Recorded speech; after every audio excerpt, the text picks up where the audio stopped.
industry point of view, we're joined by Andrea Curry from Coles Supermarkets, Matt Cavell from the Department of Agriculture, Water and Environment, Jane Seabum from Fresh Care, and you stuck with me, unfortunately. I don't quite match GS1 or NADA, but Catherine, I've got 42 years in steel, so I can beat jazz hands. And so for this session, we're going to have a talk about the report and what it means for industry. So what I might do is just I'll introduce the panelists. So Andrea is a supermarket veteran, having spent the last 28 years in technical and responsible sourcing positions within Coles. During this time, she has led teams providing quality and safety support for private label product development across grocery, food and non-food, chilled, frozen, bakery, apparel and general merchandise.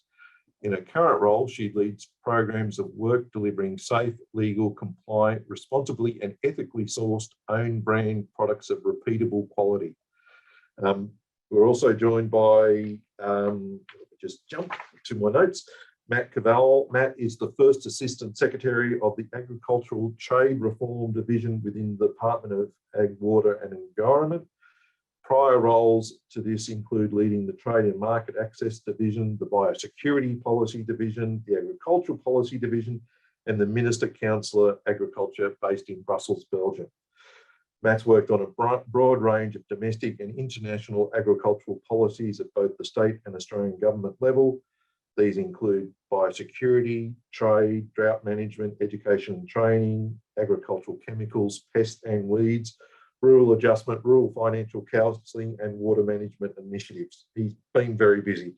He's represented Australia at international forums and is a previous chairman of the International Grains Council. And last but not least, we're joined by Jane Seabum. Jane is a scheme operator. She's the CEO of Fresh Care and a veteran of the non-profit and advocacy sector. Jane Seabum is leading Fresh Care's recently launched Vision 2030 strategic plan. She joined the organisation at the beginning of 2021 and is currently developing Fresh Care's innovative future projects as part of the strategic roadmap, which will continue to support and ensure a safe, sustainable future for Australian growers and the horticultural industry. Established in 2000, Fresh Care is an Australian-owned and operated for-purpose organisation, providing internationally recognised assurance standards for the fresh produce and wine grape industries. Oh, that's a mouthful. And I firstly welcome to everyone and thank you for your time today. Look, question to you all, based on the role that you have in supply chain, what are the current challenges you have with system conformity and what benefits can digitalisation bring? Andrea, do you want to start?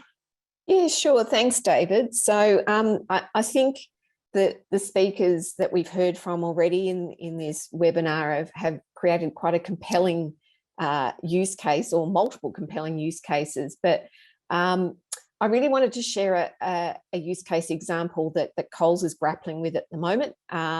We've heard a lot about non-food, we've heard about from yourself, and we've heard about export-focused certification and compliance challenges.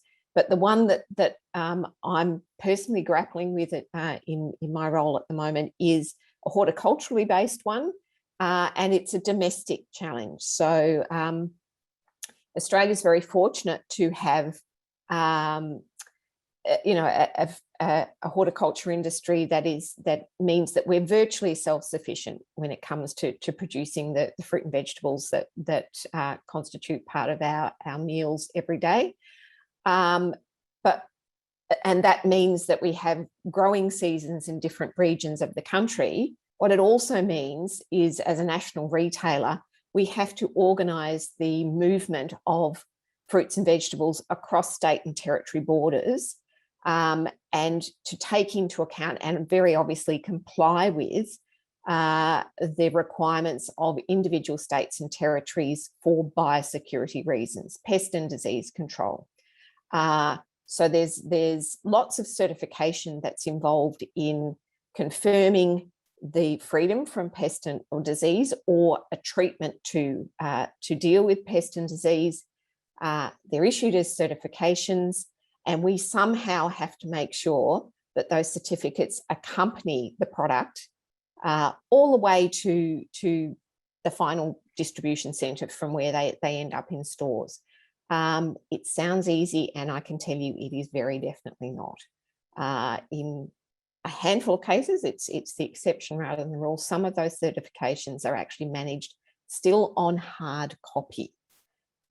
So we need to really, the focus that we've got at the moment is trying to find a solution that allows access to that certification in real time to demonstrate that the biosecurity requirements for that particular state or territory have been met, and that we can then push the product through to stores and offer them to sale for customers every day. We've been talking with GS1 about 2D barcodes and embedding the certification in those 2D barcodes, because if it's on a label on the end of a crate that's got mangoes in it that have come from Queensland and they're being sold in South Australia, then anyone can access that information to read it and confirm that the certification's in place. So that's a real life use case that we're grappling with right now. That's a really powerful one, because you've also got the time challenge that those product might be on its way, but testing is going on in the background, so the results may not necessarily always be ready in time. So so just in terms of certification schemes, I suppose, look, there's plenty of certification schemes in Australia. How can these schemes evolve for the challenges we're facing, and how important is the sharing of data between users? Jane, that might be a good one for you to respond on. It's one that we're hearing, from those people who participate in our scheme. We have 3,800 certificates in any 1 year. So, we are hearing from, let's say, growers and those in the supply chain that are having to deal with multiple, standards, because there are multiple requirements for them. Some it can be, 3 audits a year, 12 audits a year. It varies if you're exporting, who you're dealing with. And quite often the data is not shareable at this point in time. It's silos, it's you've got to look at the fresh care information separate maybe to organics, separate to something else. And, there's just inefficiencies right across the systems that we're dealing with.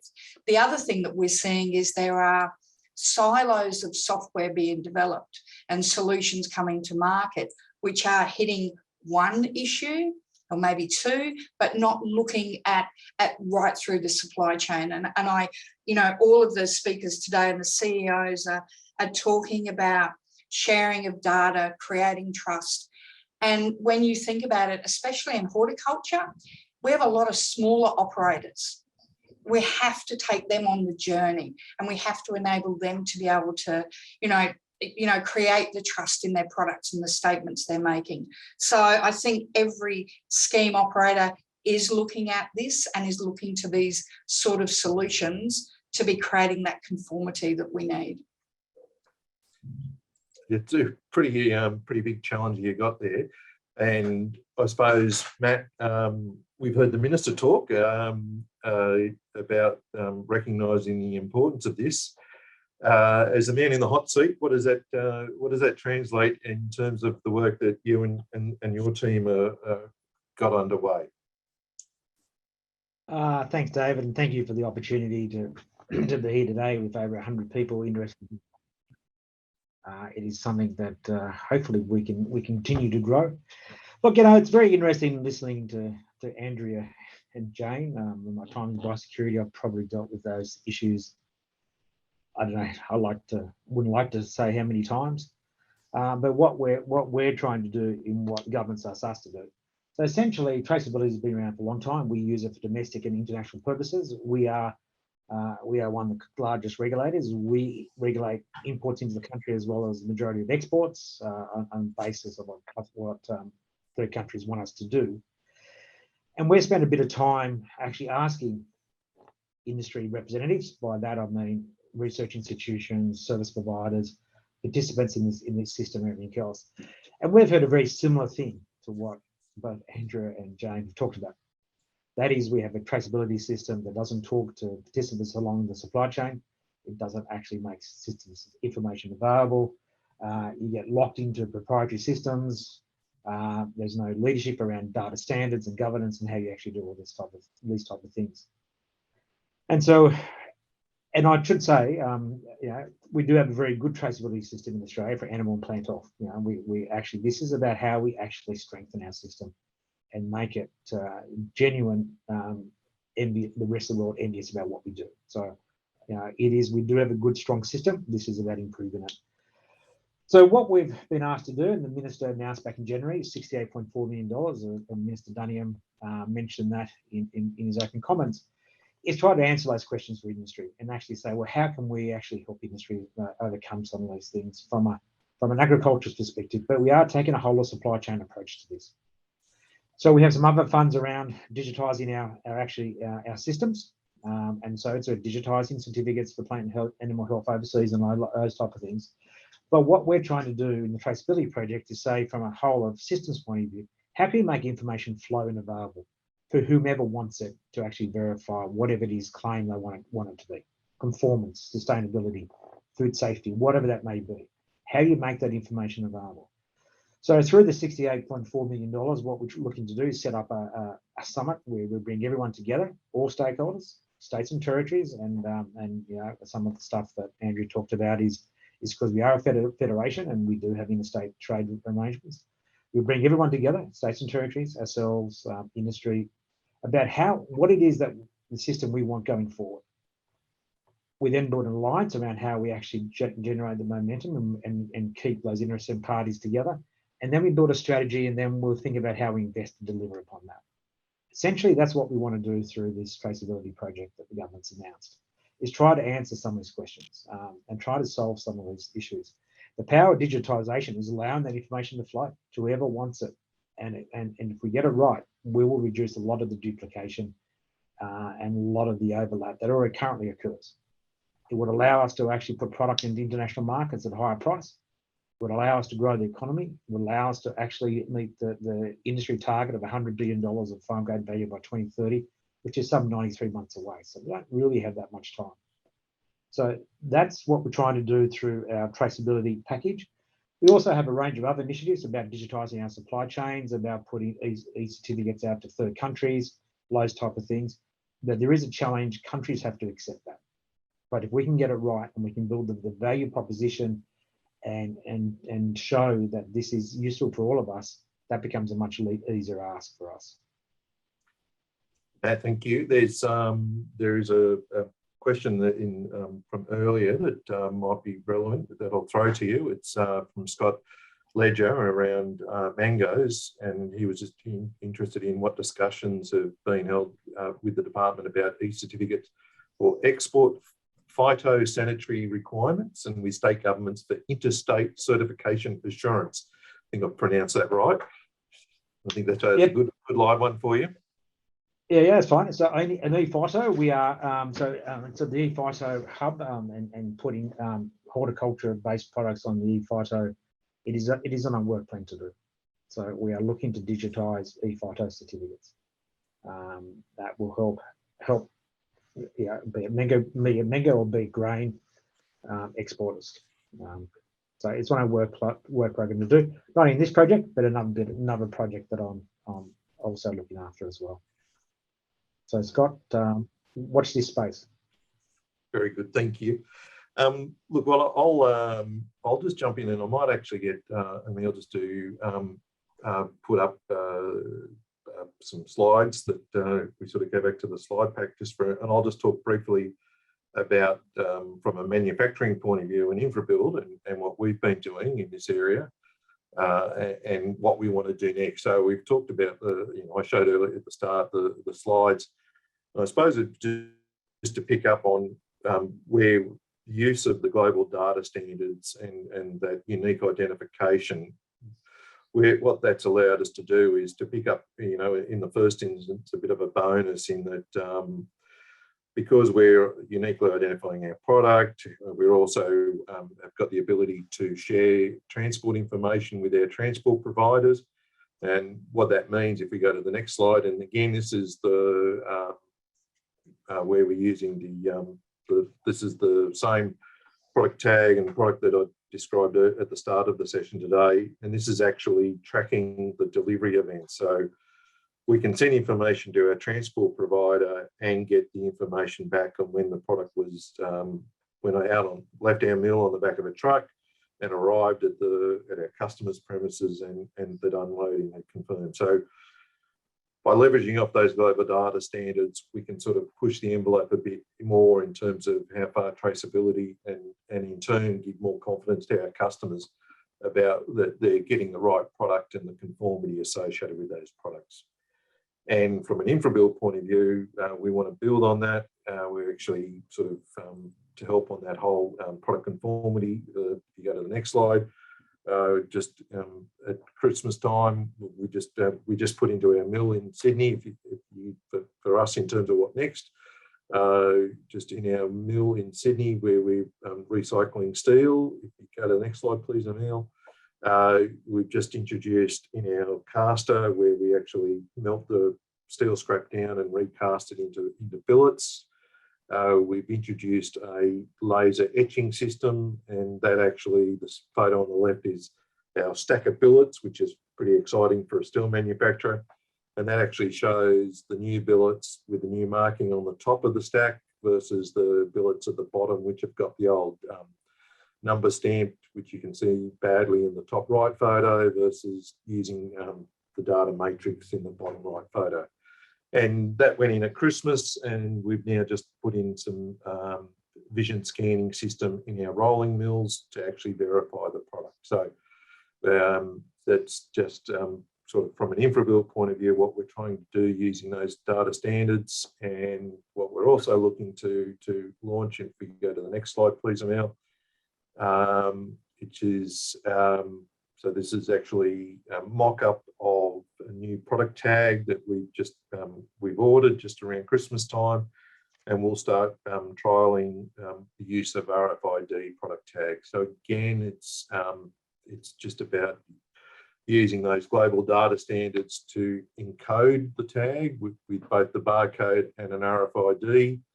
And that's the power of the data standards means that we can have confidence about what technology we can use, and it helps bring those costs down. And I suppose for us, that's actually, whilst talking about steel, the whole point of us using those global data standards, it helps bring the cost down, and the work that we're doing could equally be applicable, whether it's in food that we're talking about here as well, or in any other industry for that matter. So that sort of talks a little bit about what we're doing in InfraBuild. And I suppose a question for, and we can go back, done with that slide, thank you, Emil. Go back to the panel, is from a practical point of view, and an open question for all the panel is, what are the practical things we can do to improve quality, safety, and certification systems? And interested in examples that we have. Andrea, I might start with you if that's okay. Yeah, so one of the ones I guess that occurs to me, given that we've got to spread across a lot of different product offers, is the work that Meat and Livestock have done in the red meat industry with digitising their national vendor declarations, which is essentially, if you like, the kind of passport and history of any given animal. They've all got an ear tag, and there used to be a big lot of work that's involved in matching the number on the ear tag to the paperwork and filling out the paperwork and submitting the paperwork, and paper is the operative term really in the previous system. That's all been digitised now, and all those ear tags are now RFID operated. So all of that information is available at the point that an animal walks past a an RFID sensor or gateway. Amazing.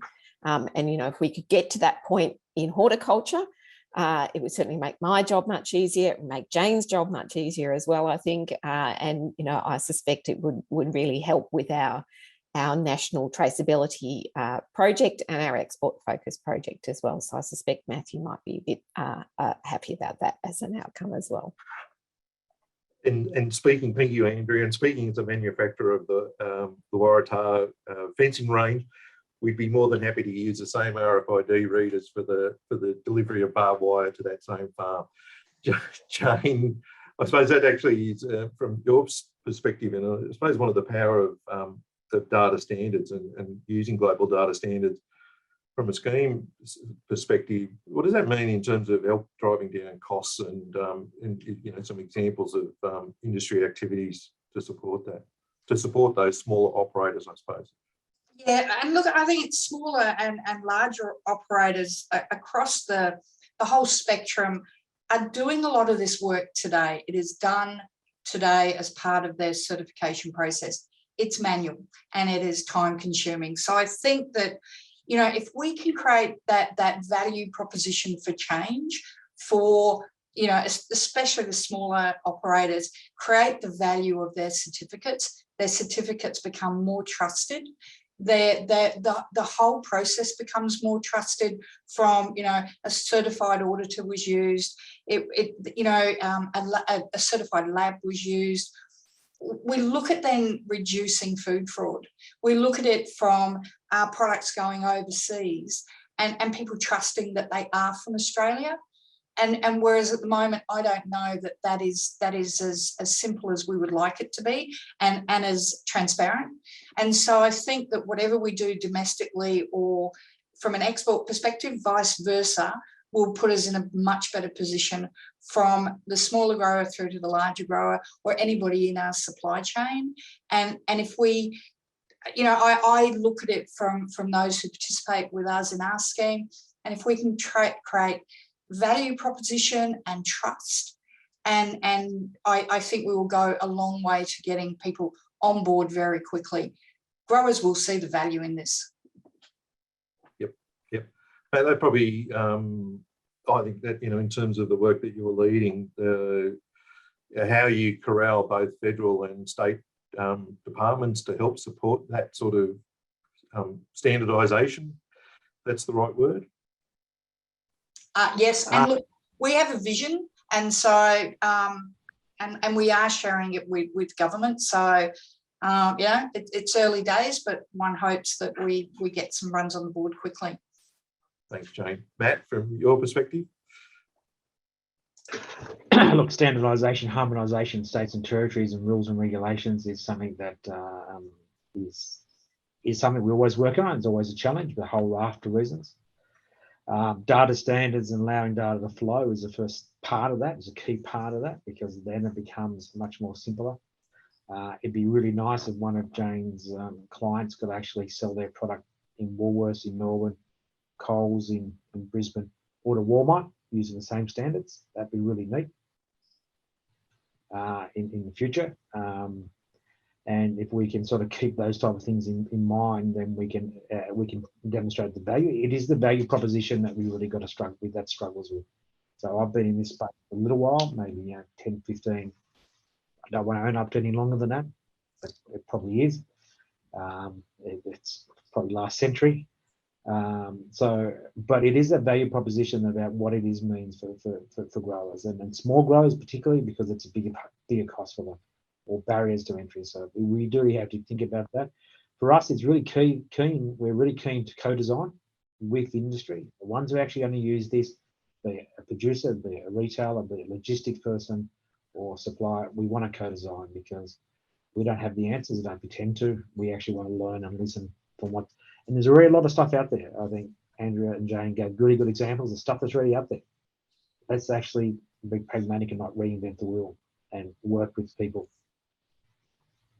So probably a good question for everyone in terms of how do you bring up old systems up to scratch in terms of harmonisation to the data standards, and at the same time, any new systems or schemes that are coming on board, again, ensuring that any new systems are working to that standard and accessible to everyone. Andrew, did you want to make a comment?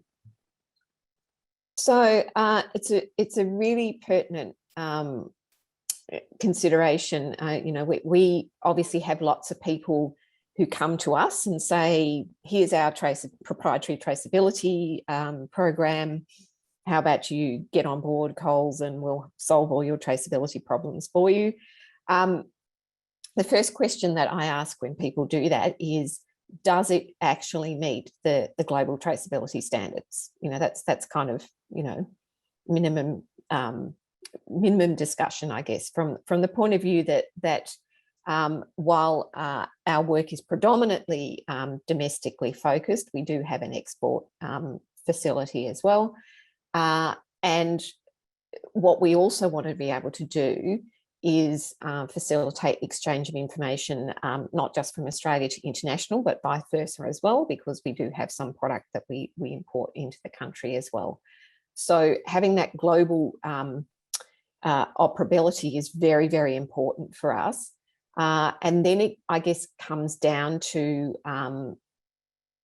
easiest and most cost effective. You know, to Jane's point, you know, there are still growers that we deal with. Again, there's not that many of them, but there are still some growers that we deal with who operate their business with us essentially using a mobile phone. So, you know, we have to be that whatever system we're using has to be that easy to use, that it will, you know, it can be operated from a handheld device, literally at the back of Burke in some cases. So there's an accessibility piece there. So I think, to be honest, it's probably a little bit of a pipe dream to expect that there will be one system that can solve all of the problems. But I think if we start from the perspective that there's some minimum standards that have to be achieved, and kind of build on it from there, that's a really good start. Jane, from a fresh care perspective? I think absolutely what Andrea was saying. Let's start at the minimal.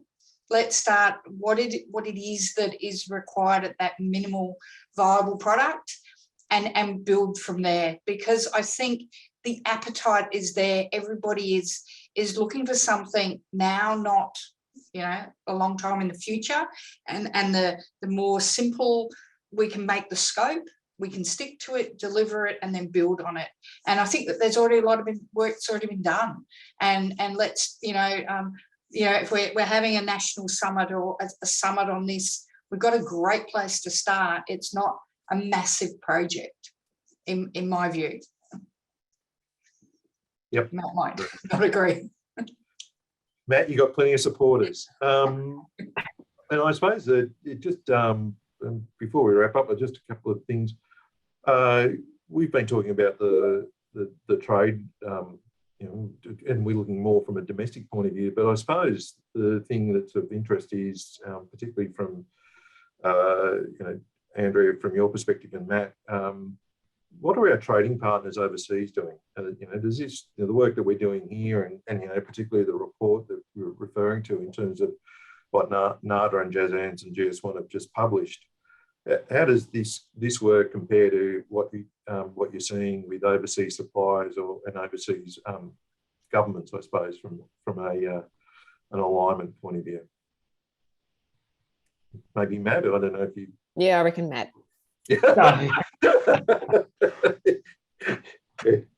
I suppose I am the legilist.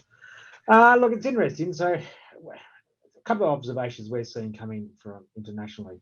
We certainly are seeing a big push from customers, you know, domestic or international, about and wanting to know more information about the product they're purchasing, and whatever that product, whatever that information may be. It may be the way it's produced, it may be the way it's been fed, it may be the provenance, all those type of things, increasing demand. for those credentials, if you like. Also, an increasing demand, and this is particularly coming out of some of our major trading partners, around governments actually asking us, Australian product, to actually essentially be equivalent to the standards they're putting on their own products. So, the European Union, for example, around animal welfare, sustainability. So we're seeing a number of different ways that these things are coming at us. And one is the broader consumer, and one also is governments themselves thinking about this from an import requirement for them. So for us, an export requirement. And you'll see some countries use trade policy for their own domestic policy purposes. Carbon border pricing will be one, about climate change and stuff like that. And so we're seeing these type of things. So there's, our view, there's an increasing need for us to think about how we actually play a much broader role on the international stage, about influencing the way data standards, all those type of things through WTO, FAO, those type of international organisations to get some international harmony and demonstrate leadership around some of those things. I think, Matt, and for everyone, is that whilst we've been talking about product conformity and more from a perspective of the chain of supply of getting the products to our customers, equally around product conformity is also the challenge, and which you've touched on around sustainability and other factors, is about how we manage product conformity of the inputs to our processes, which is going to be applicable to any industry. Look, just in the time we've got remaining, I think, Andrea, what do you think we need to do to go forward from here? So to respond, David, using my original use case, I guess I've got a little bit of a call to action, because if one of the things that we're looking at in managing biosecurity requirements across state and territory borders, and the digitalisation of that certification, is that actually has to sit in a database somewhere for the barcode to interrogate the database in the cloud. From my perspective, I guess, and being the retailer, I guess you would say that, but where the certification is generated, it makes sense that the database that holds that certification is also generated from that organisation or those organisations. So my specific call to action, really, I guess, is around how can we speak to various state and territory departments of agricultural primary industries to have a national database for biosecurity and plant health certification that we can then use to manage the movement, better manage the movement of horticultural products across state and territory borders. Because realistically, the challenge that I have is that we still, as a retailer, have to comply with those state and territory requirements around plant health certification and biosecurity.